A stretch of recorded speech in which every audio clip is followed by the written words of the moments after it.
Donc maintenant, on va passer à la présentation de Sophie Lemay, qui fait une maîtrise au sein du groupe du professeur Marc-André Fortin au département de génie des mines de la métallurgie et des matériaux. Et elle va nous parler d'impression d'hydrogène. Donc Sophie, c'est quand tu veux. Oui, parfait. Merci beaucoup. Donc, bonjour à tous. Mon nom est Sophie Lemay. Je suis étudiante à la maîtrise dans le laboratoire du docteur Marc-André Fortin. Aujourd'hui, je vais vous présenter mon projet de maîtrise qui est en collaboration avec le laboratoire de la docteure Solange de Landreville et qui a pour titre Bioimpression de modèles en hydrogel épousant la forme d'un œil pour des applications de validation en curithérapie. Donc, je vais débuter ma présentation avec une introduction sur comment améliorer la planification de dose du cancer de l'œil à l'aide de la curithérapie et de nouveaux matériaux. Par la suite, je vais poursuivre avec les hypothèses et objectifs du projet et finalement conclure et parler des différentes perspectives. Donc, l'œil fait partie du système nerveux central et l'une des maladies qui peut l'affecter est le cancer. Dans la majorité des cancers primaires intraoculaires de l'œil chez l'adulte sont des mélanomes UVO et ce type de cancer peut se retrouver à 3 endroits, soit dans le corps ciliaire, l'iris ou la choroïde. Dans 90% des cas, la tumeur émerge dans la choroïde. Donc, l'un des traitements pour traiter ce type de cancer est la curithérapie. La curithérapie est l'utilisation de sources radioactives pour traiter une tumeur. Donc, la plaque de curithérapie ou plaque épisclérale dans le cas du cancer de l'œil est posée sur la sclère du patient par chirurgie. Donc, ici, vous pouvez voir sur l'image un exemple de cette plaque épisclérale et une représentation schématique. Donc, il y a les sources radioactives qui sont placées à l'intérieur de la plaque puis déposées sur la sclère du patient. Donc, le patient conserve cette plaque pendant une période de 2 à 7 jours et revient après cette période pour subir une seconde chirurgie afin de pouvoir retirer la plaque. Donc, avant d'effectuer la chirurgie, une planification est nécessaire. Donc, tout d'abord, le positionnement des sources radioactives dans la plaque doit être déterminé avant la chirurgie et cela est réalisé par les physiciens médicaux. Les sources radioactives permettent de donner une dose à la tumeur et cette dose forme un profil qui doit épouser les contours de la tumeur le plus précisément possible. Donc ici, il y a un exemple de la littérature d'un profil de dose. Donc, il y a la représentation de la plaque épisclérale et de la tumeur. Et vous pouvez constater également la présence de lignes qui sont les isodoses, en fait le profil de dose, qui permettent d'indiquer la dose qui sera donnée aux différentes parties de l'organe qui sera traité. Donc, la problématique est que les outils de calcul informatique actuels de planification de dose en physique médicale prennent en considération l'anatomie de l'œil et de la tumeur ainsi que le profil de radiation, mais ils n'intègrent pas l'information de la radiosensibilité des différentes cellules présentes dans la tumeur. Et le mélanome uvéal est connu pour être un type de cancer qui possède une grande différence de radiosensibilité. Donc, pour ce faire, il serait nécessaire d'intégrer la radiosensibilité comme paramètre de la planification de dose. Et pour ce faire, ça serait de développer un fantôme contenant des cellules pour démontrer l'impact de la radiosensibilité sur la planification de dose. Donc, la radiosensibilité correspond à la dose nécessaire pour tuer un certain nombre de cellules. Donc, par exemple, dans l'exemple ici, il y a une lignée cellulaire avec une faible radiosensibilité et une lignée cellulaire avec une plus grande radiosensibilité. Donc, si on vient appliquer une même dose dans les deux cas, il est possible de voir que la fraction survivante des cellules ne sera pas la même. Donc, ces graphiques peuvent être représentés de la façon suivante. Donc, il y a une tumeur avec des cellules cancéreuses à l'intérieur. Donc, avant le traitement, les cellules sont vivantes. Par la suite, on vient appliquer la même dose dans les deux cas et il est possible de constater que le résultat n'est pas le même. Donc, pour une lignée cancéreuse avec une faible radiosensibilité, il va y avoir moins de cellules, moins de mortalité cellulaire que pour une lignée cellulaire qui possède une plus grande radiosensibilité. Ainsi, intégrer la radiosensibilité comme paramètre de planification de dose permettrait d'adapter la dose qui serait donnée au patient. Donc, l'hypothèse du projet est que l'utilisation d'un modèle in vitro à partir de la bioimpression d'hydrogel permettrait de développer des fantômes biologiques contenant des cellules ayant des niveaux de radiosensibilité différents. Donc, l'objectif est de concevoir un fantôme reprenant certaines caractéristiques géométriques de l'œil et contenant des cellules montrant différents niveaux de radiosensibilité cellulaire afin de tester l'efficacité et la fonctionnalité des implants de curithérapie actuels. Donc, pour le premier objectif, c'est de développer une formulation d'hydrogel. Par la suite, c'est de développer une procédure d'impression 3D pour former un hydrogel selon une forme de demi-sphère et finalement de démontrer la fiabilité cellulaire.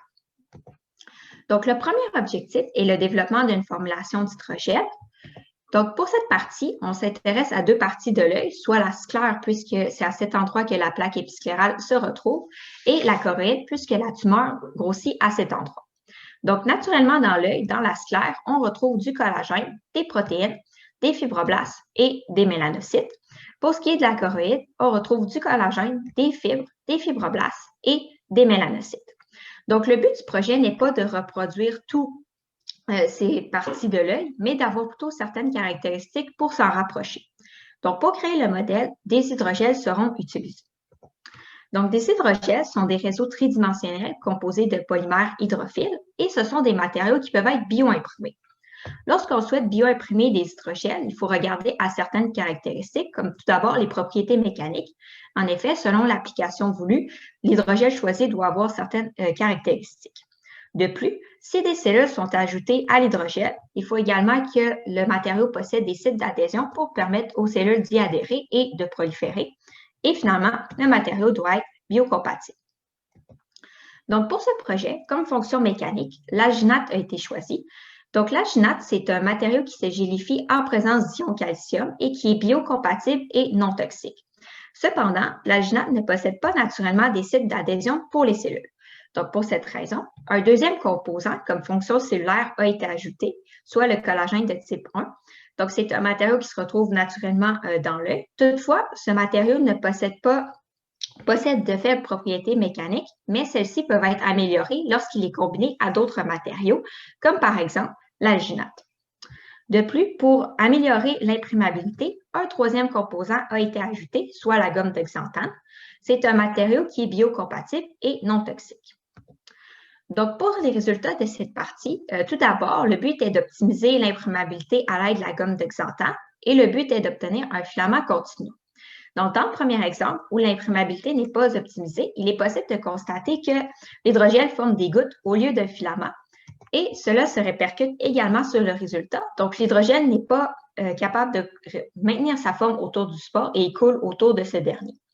Lorsque l'imprimabilité est optimisée, il est possible de constater la formation d'un filament au lieu de gouttes par l'hydrogel. Et on peut voir que le résultat est nettement mieux que ce qu'il y avait précédemment. Donc, l'hydrogel forme une belle couche autour du support. Ainsi, l'ajout de la gomme de xanthane a permis d'améliorer l'imprimabilité de l'hydrogel. Donc, le deuxième objectif, c'est le développement d'une procédure d'impression 3D pour former un hydrogel selon une forme de demi-sphère. Donc, pour cette partie, les dimensions doivent se rapprocher de la taille de l'œil humain. Et il est à noter que dans un hydrogel, la diffusion de l'oxygène et des nutriments est limitée à quelques millimètres. Donc, pour ce faire, un support est utilisé pour permettre un meilleur apport d'oxygène et de nutriments comparativement à un modèle en hydrogel plat. Donc, il va y avoir un support et la première couche du modèle. Donc, pour les résultats, comme mentionné, il y a eu le développement d'un support qui permet de supporter l'hydrogel qui va contenir des cellules. De plus, l'impression 3D a été choisie puisque c'est une technique qui permet d'obtenir une mince couche d'hydrogel autour du support. Et vous pouvez voir un exemple d'impression juste ici. Finalement, il y a également le développement d'un pétri personnalisé afin de faciliter la procédure d'impression. Cet objectif contient une deuxième partie qui est la validation de l'impression. Donc, la validation se fait grâce à l'imagerie par résonance magnétique ou l'IRM. Donc, l'IRM est une modalité d'imagerie qui permet d'obtenir une image grâce à l'excitation des protons d'hydrogène. Et puisque l'hydrogel possède majoritairement de l'eau, donc des protons d'hydrogène, il est facile de le visualiser de manière tridimensionnelle grâce à l'IRM. Donc, pour la séquence utilisée, c'est une séquence PIN-ECHO en pondération de T1.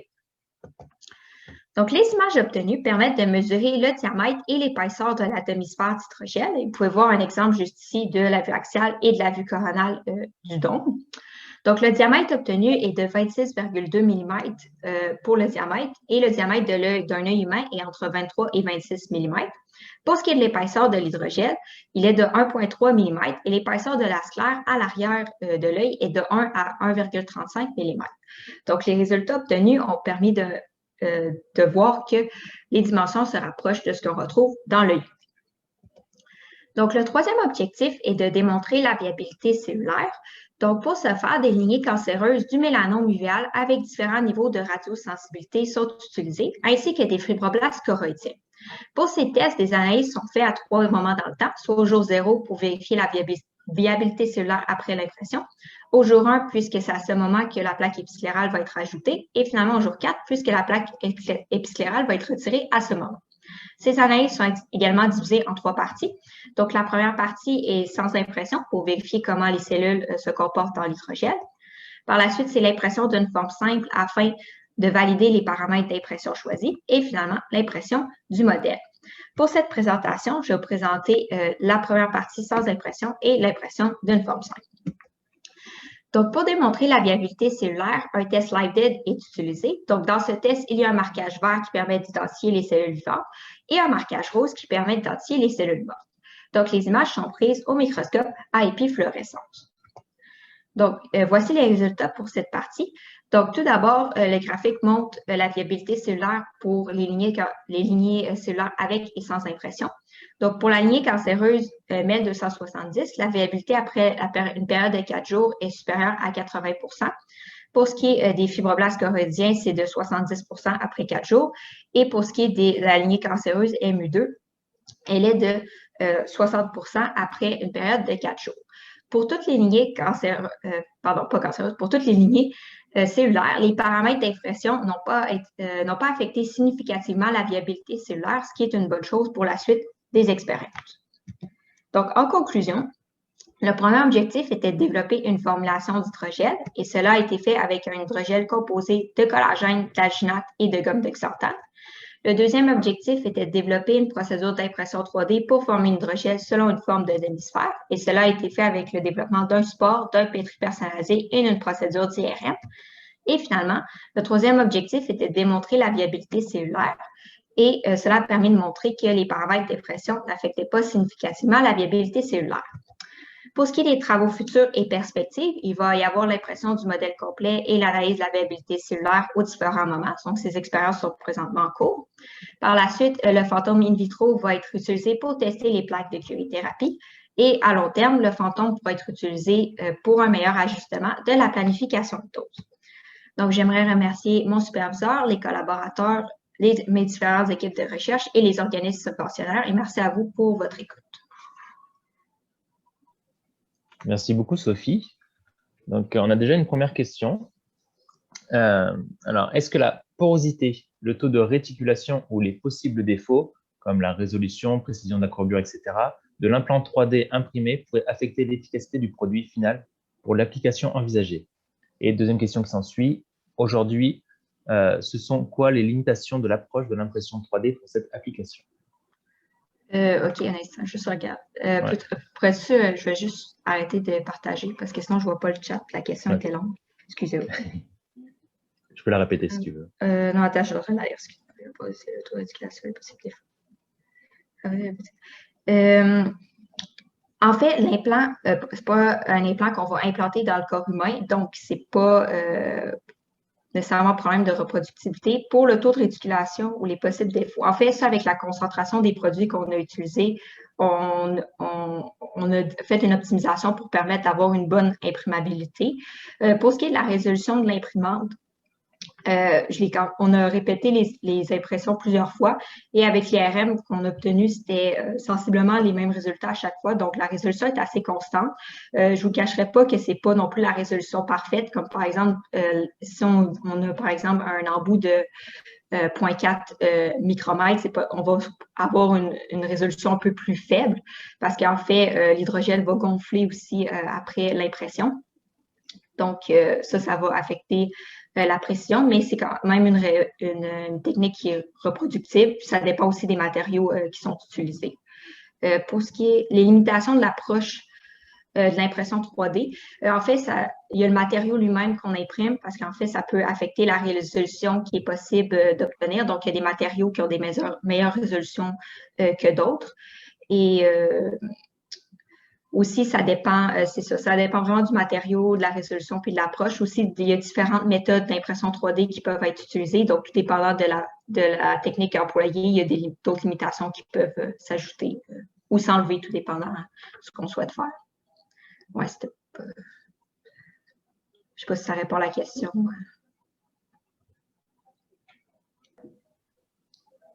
Okay, ça a l'air d'avoir.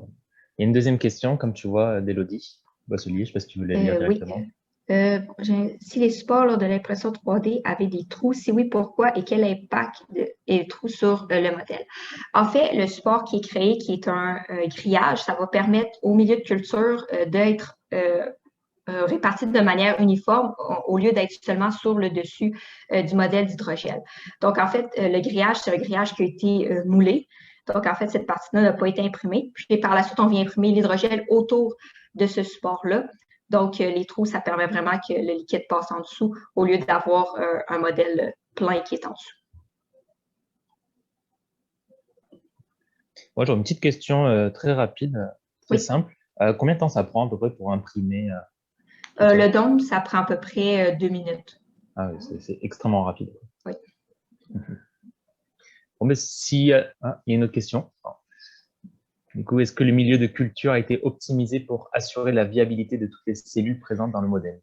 Oui, ça, c'est une bonne question. En fait, les lignées cancéreuses prennent un certain milieu de culture et les fibroblastes choroïdiens en prennent un autre.